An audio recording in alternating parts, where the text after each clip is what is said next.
Hello viewers, welcome back to our channel চলতে চলতে চিন্ময়। আজকে আমি আপনাদের মেয়েদের সঙ্গে উড়ানে নিয়ে যাব সিঙ্গাপুরের দিকে। আর এই সিঙ্গাপুর দেখে আপনাদের যদি ভালো লাগে তাহলে লাইক অ্যান্ড শেয়ার করবেন। আর ব্লগটি যদি আপনারা সাবস্ক্রাইব না করে থাকেন তাহলে চ্যানেলটিকে সাবস্ক্রাইব করে দিয়ে বেল আইকনটি টিপে দেবেন।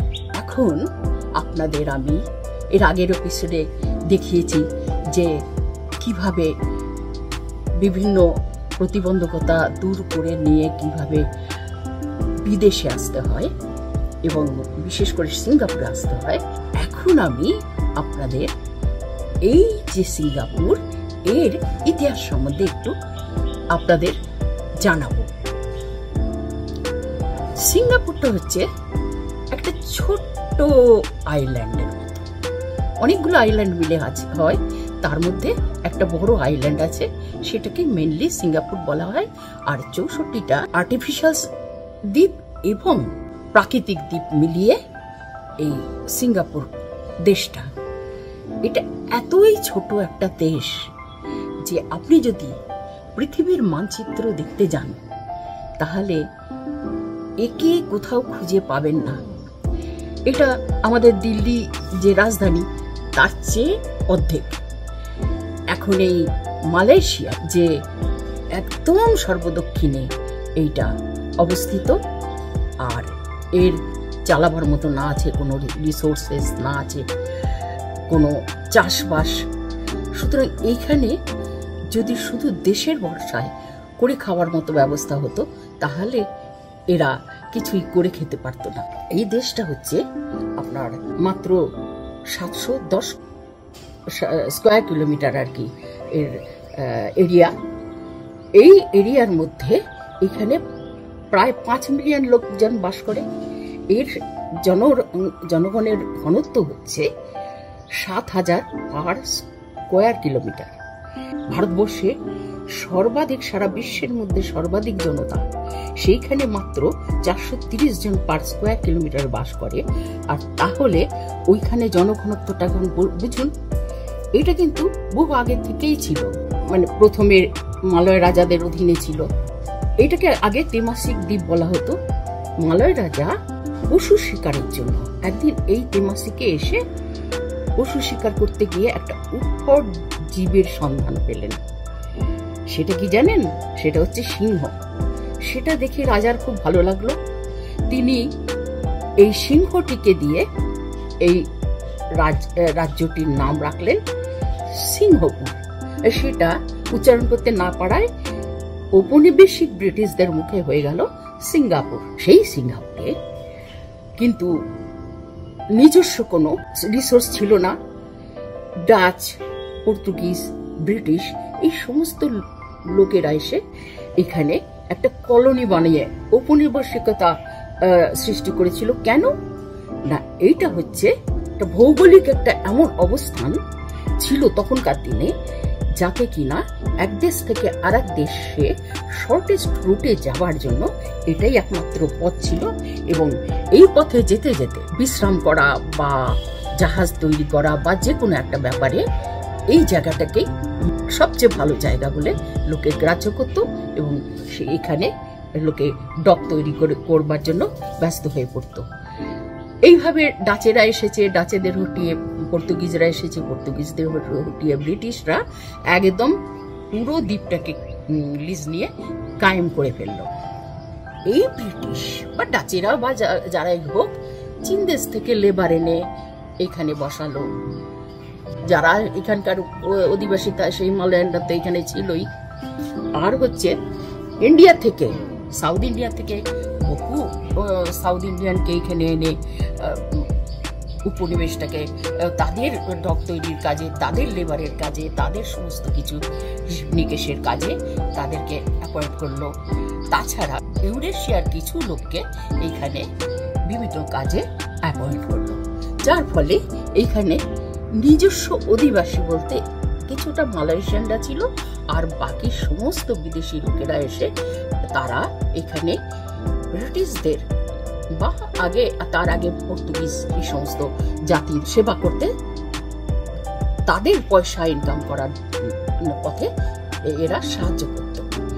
কিন্তু একটা টাইম এলো 1869 সালে, যখন সুয়েজ ক্যানেলটা খনন করা শুরু হয়ে গেল, তখন ওইটা সবচেয়ে শর্টেস্ট রুট হয়ে গেল, আর এর ইম্পর্টেন্স কমতে শুরু করলো।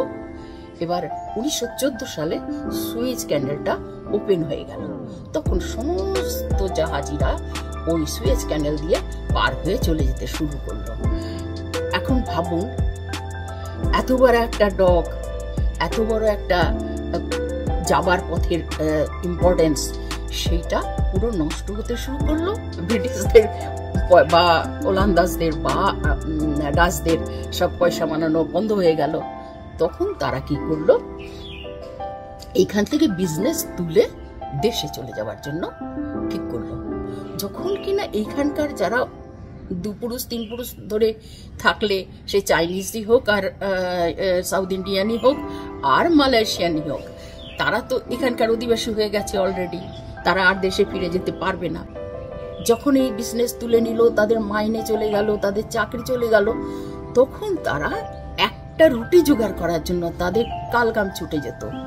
তারা ভীষণ দরিদ্র হয়ে গেল। আর তখন ব্রিটিশরা একটা বিজনেস শুরু করলো, ওপিয়ামের বিজনেস। চীনের বিজনেস নষ্ট করার জন্য চীন দেশে ওপিয়াম সাপ্লাই করতে লাগলো। চীনও ওপিয়াম নিয়ে চীনের লোকেরাও ডুবলো, আর এখানকার লোকেরাও খাবার নেই, খাদ্য নেই, জীবনের আনন্দ নেই, লেবার দাও তবু কিছু না পাও, এইরকম একটা না পাওয়ার জায়গায় এসে একমাত্র তাদের রিক্রিয়েশন হয়ে গেল ওপিয়াম নেওয়া, বুঁদ হয়ে পড়ে থাকা। সেই অবস্থায় এই ওপিয়ামে তাদের সমস্ত কিছু নষ্ট করে দিল। এরপরে কি হলো না, লি কুয়ান ইউ নামে একজন লোকের জন্ম হলো সেখানে। সে ভাবলো যে আমাদের দেশ তো ডুবে যাবে, মালয় যে রাজ্য আছে সে কি করছে না, মালয়দের যে ফেসিলিটিটা দিচ্ছে, তারা চাইনিজদেরও দিচ্ছে না, মুসলিমদেরও দিচ্ছে না, না দিচ্ছে তারা বুদ্ধিস্টদের, না দিচ্ছে তারা ইন্ডিয়ান যারা আছে তাদেরকে। তারা কি করবে ভেবে পেল না। এইবারে প্রথমে মালয়ের সঙ্গে যুক্ত হওয়ার চেষ্টা করলো, যাতে মালয়ের রিসার্চটা এসে মালয়ের সঙ্গে মিশে গেলে কোনো রকমে তারা বেঁচে যেতে পারে।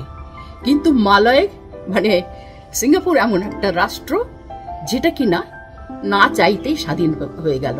মালয় কিছুদিন পরে বলল, না বাবা তোমরা স্বাধীন হয়ে যাও, তোমরা নিজেদেরটা নিজে বুঝে নাও। এই ব্যাপারে কি করবে লি কুয়ান বুঝতে পারল না। তখন সে আস্তে আস্তে ব্রিটিশদের কাছে গেল। ব্রিটিশদের কাছে গিয়ে বলল, আমাকে কিছুদিন আর সময় দাও তোমরা, আমি এই দেশটাকে একটু সাজিয়ে নিই, আমাদের পায়ের তলার মাটিটা কিছুভাবে আমি তৈরি করি, তারপরে তুমি আমাদেরকে ছেড়ে যেও। এরপরে লি কুয়ান শুরু করলো সমস্ত দেশকে ঢেলে সাজানোর।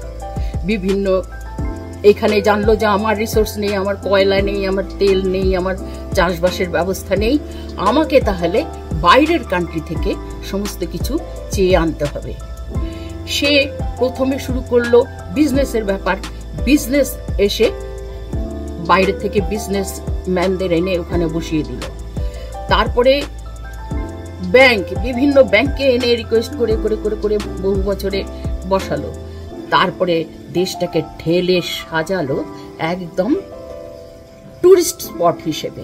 প্রথমে হচ্ছে বাইরের দেশ থেকে বালি এনে, বালি সেখানে ছিল না, বাইরের দেশ থেকে বালি এনে সেইখানে ঢেলে ঢেলে বীজ তৈরি করা হলো। তারপরে বিভিন্ন, আপনারা এরপরে দেখতেই পাবেন কিভাবে দেশটাকে সাজিয়েছে, কিভাবে মানে সারা পৃথিবীতে যেই দেশে একটা রুটি জোগাড় করার জন্য লোকের কালঘাম ছুটে যেত, সেই দেশে আজকে 6 জনে 1 জন কোটিপতি। আর মানে প্রাণপাত করেছেন লি কুয়ান, তার ফসল এখন দেশবাসী হচ্ছে। আর একটা ব্যাপার, সেখানে কোনো আইন আদালত ছিল না, কোনো শাসন ব্যবস্থা ছিল না, কোনো কিচ্ছু ছিল না। এরা তখন সংবিধান তৈরি করলো, দেশীয় স্কুল তৈরি করলো। আগে কি ছিল, চাইনিজরা চাইনিজ ভাষায় স্কুল, এরা মুসলিমরা মুসলিমদের মতো স্কুল, ভারতীয়দের আলাদা স্কুল, বুদ্ধিস্টদের আলাদা স্কুল, সমস্ত মালয় স্কুল। সুতরাং এই যে একটা সামগ্রিক যে দেশের মধ্যে ঐক্য, সেইটা আসছিল না।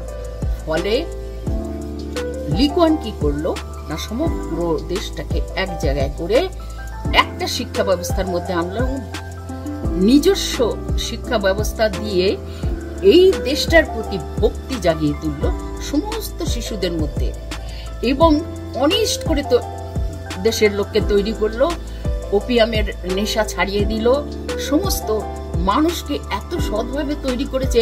আজকে আমার মেয়েরা ওখানে গিয়ে ওদেরকে সবাই ডিরেকশন দিচ্ছে কিভাবে সস্তায় যাতায়াত করলে পয়সা বাঁচবে, মানে ওরা ঠিকঠাক যেতে পারবে, কোন পথে যেতে পারবে, সমস্ত দিচ্ছে। কোনো পয়সা খাবার কোনো ধান্দাবাজি নেই সেখানে। ওইসব করে দেশটাকে একদম সুন্দর একটা এমন দেশে পরিণত করেছে, এমন দেশটি কোথাও খুঁজে পাবে না কো তুমি। সমস্ত টুরিস্টরা সেখানে গিয়ে হাজির হচ্ছে, যেভাবে হোক টাকা পয়সা জোগাড় করে। একটা দরিদ্র লোকও ভাবছে আমি সিঙ্গাপুর ঘুরে আসি। এইভাবে তিনি তো প্রতিষ্ঠা করে দিলেন। এখন আমার মেয়েরা কিন্তু ফ্লাইটে উঠে জুয়েল অব্দি এসে গেছে। এইবারে জুয়েল থেকে গাড়ি করে হোটেলে আসছে চেক ইন করার জন্য। কিন্তু জুয়েলে ঘুরতে গিয়ে এয়ারপোর্টেই এসছে রাত 10টায়, তারপরে বেরিয়ে অতটা রাস্তায় এসে চেক ইন করে রাস্তায় বেরোতে বেরোতে অনেক রাত হয়ে গেছে। তারা খাবার দাবারও সেরকম কিছু পাচ্ছে না। এইবারে আপনারা এই এপিসোড আপনারা দেখুন, এরপরে কি ঘটনা ঘটলো।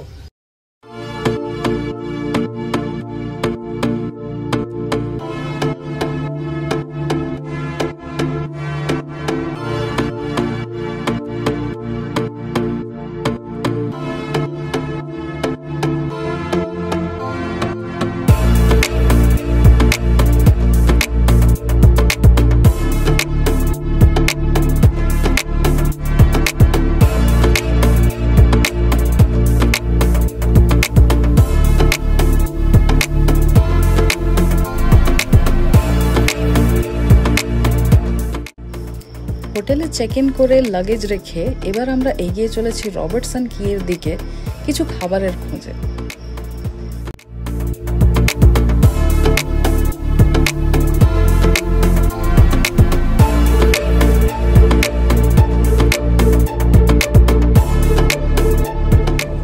আমরা রবার্টসন কি অবধি হেঁটে হেঁটে এলাম, রবার্টসন ওয়াক অবধি, কিন্তু সব বন্ধ এই মুহূর্তে।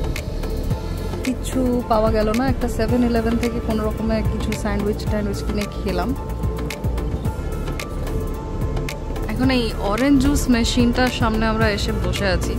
এই মেশিনটা সব কিছু অ্যাকসেপ্ট করে, $1 কয়েন, নোটস আর কার্ডও, এনিথিং। NFC ফোনে যদি এনেবেড থাকে, সেখানে যদি ফোনে যদি কার্ড অ্যাড করা থাকে সেটাও অ্যাকসেপ্ট করে। এখন দেখাচ্ছে জুসিং। আমরা আমাদের কার্ডটা ট্যাপ করে $1 দিয়ে একটা জুস কিনেছি।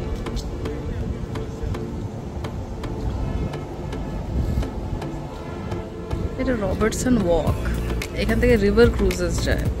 This is the Singapore river.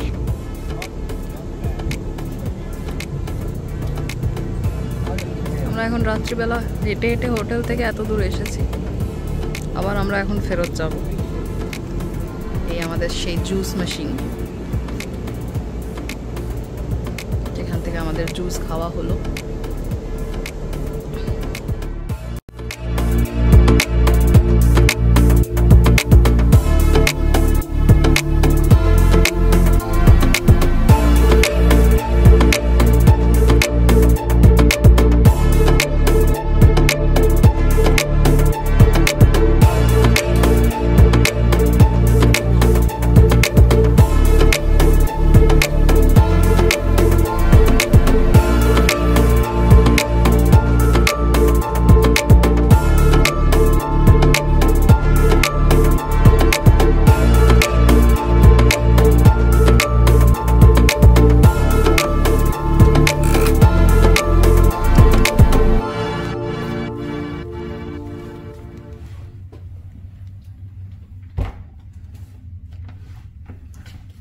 একটা ওয়াশরুম,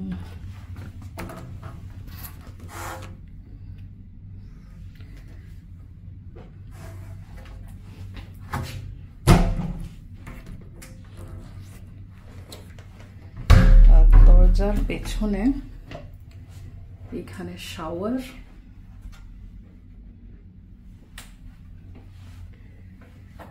এখানে খাট, টাওয়েলস, আয়না, একটা ছোট কিচেনেট, টিভি, আর উপর তলায়